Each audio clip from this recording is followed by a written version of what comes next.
ఈరోజు గుండె నిండా గుడి గంటలు స్టోరీ విషయానికి వస్తే ఇంకా మనోజ్ అంటాడు కదా, ప్రేమ అంటే ఇదే, రోహిణి చూసావా ఎంత టాటూ వేయించుకునిందో, నా గురించి చాలా ప్రేమ ఉంది అంటే ఇంకా బాలు ఉండి అంటాడు, ప్రేమ అంటే అది కాదు, మనం కష్టాల్లో ఉన్నప్పుడు ఆ ఎదుటి వాళ్ళు చూపిస్తారు చూడు, అదే ప్రేమ. మన అవసరాన్ని బట్టి ప్రేమ అనేది బయటపడుతుంది, కానీ టాటూ వేయించుకుంటే ప్రేమ అనేది బయటపడదు, ప్రేమ అనేది కాదు అంటే ఇంకా మనోజ్ అంటాడు, ఏముందిలే ఇలాంటి డైలాగులు ఫ్రీగా వస్తాయి కదా, వాడుకోవచ్చులే, దానికి పైసా ఖర్చు లేదు కదా అనేసి మనోజ్ అంటాడు. బాలకి కోపం వచ్చి పక్కనే పిండి ఉంటుంది, పిసుకుతా, పిండి బాగా పిసుకుతా అని చెప్పేసి పిండి మీద చూపిస్తాడు కోపాన్ని. ఇంకా రోహిణి వచ్చి మనోజ్ మనం వెళ్ళిపోదాము అని చెప్పేసి తీసుకెళ్ళిపోతుంది మనోజ్ని. ఇంకప్పుడే రవి వస్తాడు. రవి వచ్చిన తర్వాత బాలు శృతితో అంటాడు, అదిగో వచ్చాడు చూడు, అతని వీప్ మీద వేయించు టాటూ అని చెప్పేసి అంటాడు. ఎందుకంటే తన హస్బెండ్కి వేయిస్తానని చెప్పింది కదా శృతి, నేనెందుకు వేయించుకుంటా, తనకి వేయిస్తానని చెప్తుంది కదా, అందుకని బాలు అంటాడు, అదిగో వచ్చాడు పో, అతనికి వేయించు పో అని చెప్పేసి అంటాడు. అంత తర్వాత రవి కోపంగా వస్తాడనమాట. ఎందుకంటే రెస్టారెంట్లో శృతి వాళ్ళ అమ్మ వచ్చి అలా మాట్లాడింది కదా, అందుకని కోపంగా వస్తాడు. వచ్చి శృతితో కొంచెం మాట్లాడాలిరా అని చెప్పేసి పైకి తీసుకువెళ్తాడు. ఇక్కడ బాలు మీనా వచ్చేసి అయ్యో ఏమైంది వీళ్ళిద్దరికి అంత సీరియస్గా ఉన్నారు అని చెప్పి వీళ్ళు అనుకుంటారు. సరే వీళ్ళు పైకి వెళ్ళేసి రవి చెప్తాడనమాట, ఇట్లాగా మీ అమ్మ వచ్చింది ఈ విధంగా అడిగింది అని చెప్పేసరికి నాకేం సంబంధము అని చెప్పి శృతి అడుగుతుంది. నాకేం తెలియదు కదా అంటే, నీకేం తెలియదు, నిజంగా నీకు తెలియదు అంటే, నాకు తెలియదు రవి అంటే, మేము వచ్చేసి ఈ విధంగా మాట్లాడింది, నన్ను నీతు ఎంత బాగా ఎంత తిట్టిందో తెలుసా, బాగా కాదు ఎంత తిట్టిందో తెలుసా, రేపు నన్ను ఉద్యోగంలో తీసేస్తే పరిస్థితి ఏంటి, అయినా రెస్టారెంట్ పెట్టాలని చెప్పి నీకు మీ అమ్మకి ఉంది కదా అంటే, అవును ఉంది, మా ఇద్దరికి ఉంది, తప్పే ఉంది, అత్తగారంటే డబ్బులు తీసుకుంటే తప్పే ఉంది, మళ్ళీ ఇచ్చేస్తాం కదా అని చెప్పేసి మాట్లాడుతుంది శృతి. నాకు సెల్ఫ్ రెస్పెక్ట్ ఉంది, నాకు అట్లా తీసుకోవడం అంటే నాకు ఇష్టం లేదు అని చెప్పేసి రవి చెప్తాడు. ఎంతమంది తీసుకోవట్లేదు, ఇప్పుడు నేను మీ ఇంట్లో కూర్చొని తింటున్నాను కదా, అప్పుడు మీ ఇంటి డబ్బులు నేను తీసుకుంటున్నాను కదంటే, నువ్వు ఇంటి కోడలివి శృతి అంటే, నువ్వు ఆ ఇంటి అల్లుడివి కదా, డబ్బులు తీసుకుంటే తప్పేముంది అని చెప్పేసి శృతి అయితే మాట్లాడుతుంది. నాకు ఇష్టం లేదు అని చెప్పేసి రవి మాట్లాడతారు. వీళ్ళిద్దరి మధ్య గొడవ జరుగుతూ ఉంటుంది, పెద్దగా అరుచుకుంటూ ఉంటారు. మీ అమ్మాయి చెప్పే దాంట్లో కూడా లాజిక్ ఉంది, ఏదైనా తీసుకొని వ్యాపారం పెట్టుకుందాం, రెస్టారెంట్ పెట్టుకుందాము, ఆ తర్వాత డబ్బులు ఇచ్చేద్దామని చెప్తుంది. కానీ రవికి మాత్రం వాళ్ళు చిన్నతనంగా చీప్గా చూస్తూ ఉంటారు, అందుకే వద్దు అని చెప్పేసి రవి చెప్తున్నాడు. ఇద్దరు దాంట్లోనూ న్యాయం ఉంది.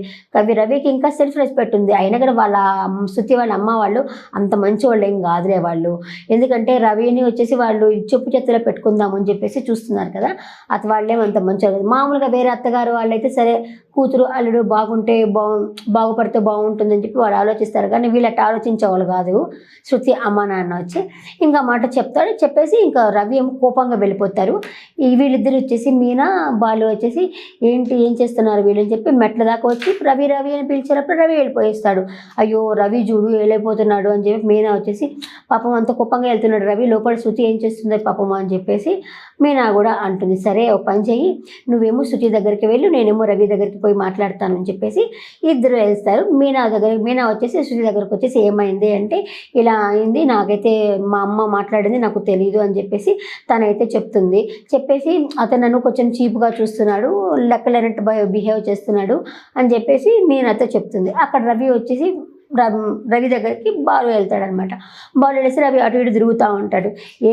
ఎలా పలకరించాలి అవన్నీ అనేసుకొని, ఒక బిర్యానీ కోక్ అని చెప్పేసరికి ఇదేమో రెస్టారెంట్ అనుకున్నావా అని చెప్పేసి అడుగుతాడు రవి బాలుని.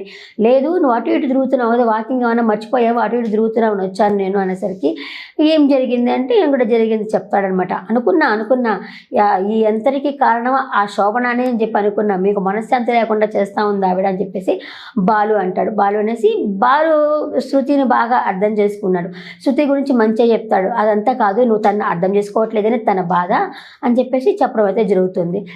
ఇంకా బాగా నవ్విచ్చేస్తాను. అది కదా కాపురం నిలబెట్టేదంటే, కొంతమంది ఉంటారు తగు పెట్టుకుంటే చాలు, అబ్బా వీళ్ళు ఎప్పుడు ఇంకా విడిపోతారా అని చెప్పేసి అనుకుంటారు. అట్లా కాకుండా బాలు మీనా శృతి వాళ్ళని కలపడానికే ట్రై చేస్తున్నారు కదా, అదైతే నాకు బాగా అనిపించింది. వాళ్ళిద్దరు ఇంకా రవి అయితే నవ్వేస్తాడు. సరే ఇంకా రండి అన్నం తిందామని చెప్పేసి బాలు వచ్చేసి రవిని తీసుకొస్తాడు, శృతిని వచ్చేసి మీనాతో తీసుకొస్తుంది. కిందకు వస్తున్నప్పటిసరికి మనోజ్ రోహిణికి అన్నం పెడుతుంటాడు. అది కూడా చిన్నపిల్లకాయలకు పెట్టినట్టు, చందమామ రావే జావిల్లి రావే అంట అన్నం పెడుతున్నసరికి వీళ్ళిద్దరు వస్తారు. వచ్చేసి అడుగుతారు, ఏంటి అన్నం పెట్టించుకుంటున్నావా, అమ్మాయికి చేతికి అరచేతికి కాదు కదా దెబ్బ తగిలింది, టాటూ వేయించుకుంది అని చెప్పేసరికి నా పిల్లం నా ఇష్టం అని చెప్పేసి వాళ్ళిద్దరూ అన్నం తినిపించుకుంటా ఉంటే అప్పటికి శృతి అంటుంది, శృతి కాదు రోహిణి అంటుంది, నువ్వు నాకు పెట్టద్దు మనోజ్, వీళ్ళు ఎక్కిరిస్తారు మనోజ్ అంటే, పర్వాలేదులే వాళ్ళకి కుళ్ళు, మనం బాగున్నామని కుళ్ళు అని చెప్పేసి అంటాడు. ఇంకా బాలు వచ్చేసి వాళ్ళిద్దరూ వీళ్ళు పెంకులు లేసిపోయేలాగా గొడవ పెట్టుకుంటా ఉంటే నువ్వేమో పెంకులు లేసిపోయేలాగా పాట పాడుకుంటున్నావా నువ్వు అంటే, నాకేం సంబంధం, వాళ్ళు గొడవ పెట్టుకుంటే నేను నా వైపు హ్యాపీగా ఉన్నామే అని చెప్పేసి అన్నం తినిపిస్తూ ఉంటాడు.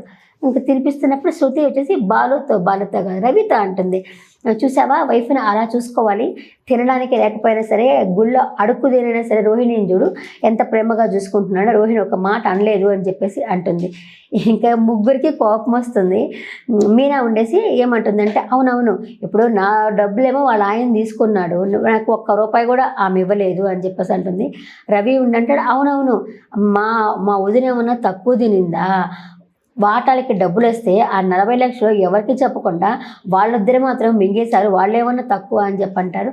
ఇంకా బాలు కూడా చెప్తాడు, వాళ్ళు చాలా మోసగాళ్ళు కదా, నేను అదే యాక్సిడెంట్ కళ్ళు పోయిన రోజు నేను పాపము అయ్యో పాపం అని చెప్పి డబ్బులు ఖర్చు పెట్టి వాళ్ళని కేసు పెట్టనీయకుండా చేస్తే ఆ 30,000 నేను మింగేశాను అని చెప్పని అన్నాడు. కానీ పార్లర్ వాళ్ళకి పార్లర్ అమ్మని అడిగేమన్నా ఇచ్చినాడా అని చెప్పేసి బాలు కూడా అంటాడు. ఇంకా మీనా కూడా అంటుంది, ఎంతసేపు అత్తింటి డబ్బు తీసుకోవడమే కానీ పుట్టింటి నుంచి ఏమన్నా డబ్బులు తీసుకొచ్చిందా, అత్తగారు ఎన్నిసార్లు చెప్పింది, ఎన్నిసార్లు అడిగింది, మలేషియా వాళ్ళ నాన్న ఎక్కడ అనేసి వాళ్ళ నాన్న ఏమన్నా చూపించిందా, వాళ్ళ నాన్న దగ్గర నుంచి డబ్బులు ఏమన్నా తీసుకొచ్చిందా అని చెప్పేసి మీనా కూడా కక్కేస్తారు వీళ్ళు నోట్లో ఉన్నది. కానీ రోహిణి ఏం మాట్లాడలేకపోతుంది. ఎంత కిల్లాడి అసలు 2 years నుంచి దాచిపెట్టిందంట, ఆమెది ఎప్పుడు బయటపడుతుందో, లాస్ట్ సీరియల్ ఎండ్లో బయటపడుతుందేమో ఆ విషయాలన్నీ. ఎంత కవర్ చేస్తున్నారు అసలు, బయటే పడ్డం లేదు ఆవిడ. ఇంకా అక్కడి నుంచి అయితే అని చెప్పేసి అనుకుంటుంది, వీళ్ళ పాటికి వీళ్ళు తినిపించుకుంటూ ఉంటారు. ఇక వచ్చేసి సరే నువ్వు శృతికి నోట్లో పెట్టు, అదే వడ్డించి పెట్టు అనేసరికి నేను పెట్టను, గడ్డి కూడా పెట్టను అని చెప్పేసి రవి అంటాడు. శృతి ఉండి నువ్వు వాటర్ ఇచ్చినా నేను తాగలని చెప్పి తల ఒక దిక్కుకి వెళ్ళిపోతారనమాట.